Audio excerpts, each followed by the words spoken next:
नमस्कार। आपका बहुत बहुत स्वागत है। तो आज हम आपको, आपने पहले भी सुना होगा इसके बारे में, गण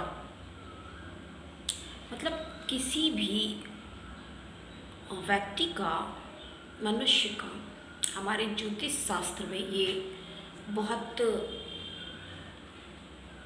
आवश्यक और बहुत इम्पॉर्टेंट ये है, माना जाता है कि व्यक्ति कौन से गण का है।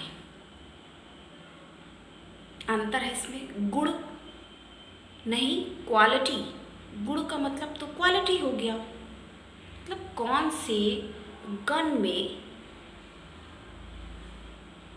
व्यक्ति विशेष का जन्म हुआ है।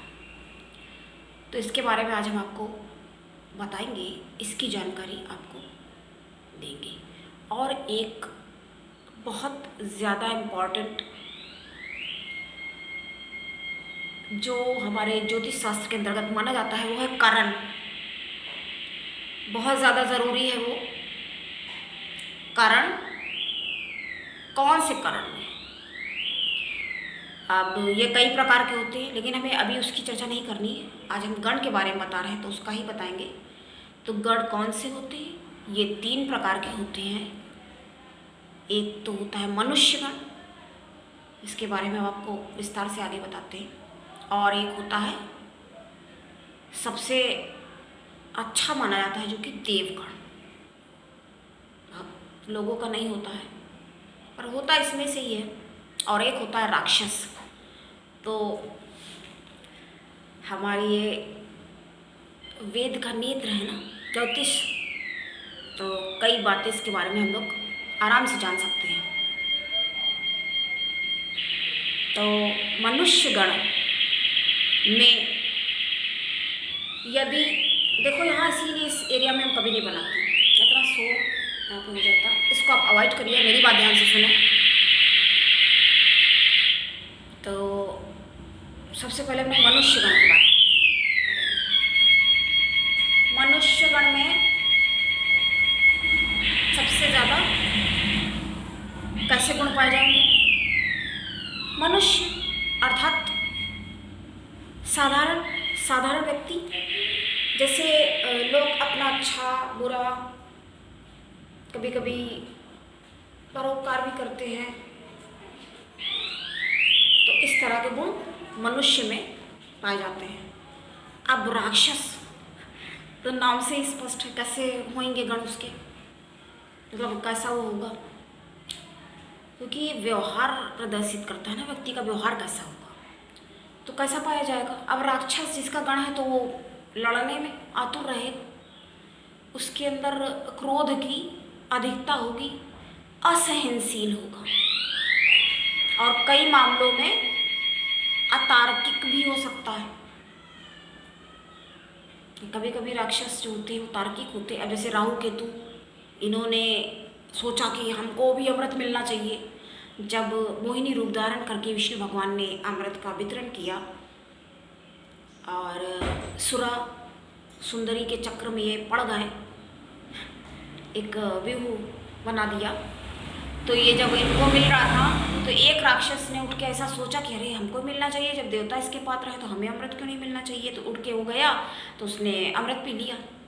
अब जब उसने अमृत पी लिया तो अमरता का वरदान हो गया। सूर्य चंद्रमा ने देखा, बता दिया ये है, तो विष्णु भगवान ने चक्र से उसका तुरंत सिर काट लिया। लेकिन हुआ क्या, अब अमृत पी सकने के कारण वो पहले से ही, क्योंकि वो अमृत पान पहले कर लिया उसने, तो वो अमर भी हो गया। अब वो राहु बन गया और केतु बन गया, 2 हो गए वो। तो इस तरह से वो ग्रह नक्षत्र में काफ़ी इम्पोर्टेंट रोल अदा करने लगे। उसमें भी उनको स्थान प्राप्त हो गया जहाँ की सभी देवताओं का था। तो उसने अपनी बुद्धि वहाँ पे चला दी ना, उसने देखा कि यहाँ ये ऐसे वितरण हो रहा है, उसको लगा कि हम तो हैं पात्र।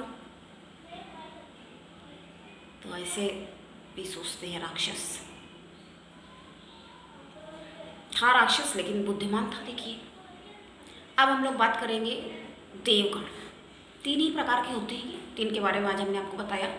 तो देव तो नाम से स्पष्ट है देवता जैसे गुण होंगे, पूजनीय होगा, वो व्यक्ति जो होगा वो पूज्य होगा, अलग ही उसका एक आभा मंडल होगा, उसके चेहरे की जो चमक होगी वो देखते बनते। कहा जाता है ना, कई बार किसी को जैसे शाप मिल जाता है कुछ दोष कर देने के कारण, तो ऊपर से यहाँ पे धरती लोक पे भेज दिया जाता है कि जाओ अपने कर्मानुसार कर्मदंड भुगत लो और इस तरह से पवित्र हो जाओ। ये भी कहा जाता है ना कि भोग जो है भोगने से ही कटता है। कोई अगर गलती हो गई है तो उसका दंड का विधान। देखिए वैसे भी आपने देखा होगा कि प्रायश्चित किया जाता है, जैसे कोई गलती हो जाती है उसके लिए भी पूजा अनुष्ठान वगैरह किए जाते हैं, प्रायश्चित करना पड़ जाता है व्यक्ति को। अब आपको हम इसके बारे में प्रिय दर्शकों जल्दी बताएंगे, कारण के बारे में, कौन से कारण में मतलब जन्म हुआ है। ये बताने का तात्पर्य ये है, जैसे अगर आपका जन्मांक बना हुआ है आपके पास है तो हमारी बातें आप सुन के उसको समझ सकते हैं, क्योंकि उसमें लिखा रहता है तो आप देख सकते हो, तो आपको इस तरह से असुविधा नहीं होगी और बार बार कहीं जाने से आप बच सकेंगे।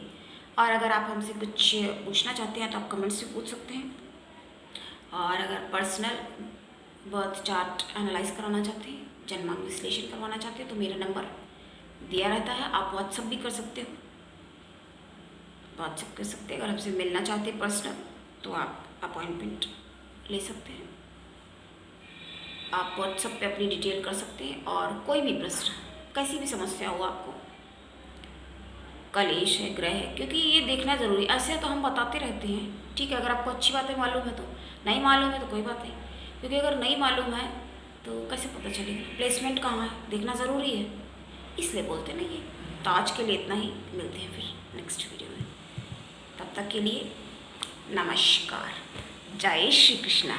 और हाँ, अपना बहुत ख्याल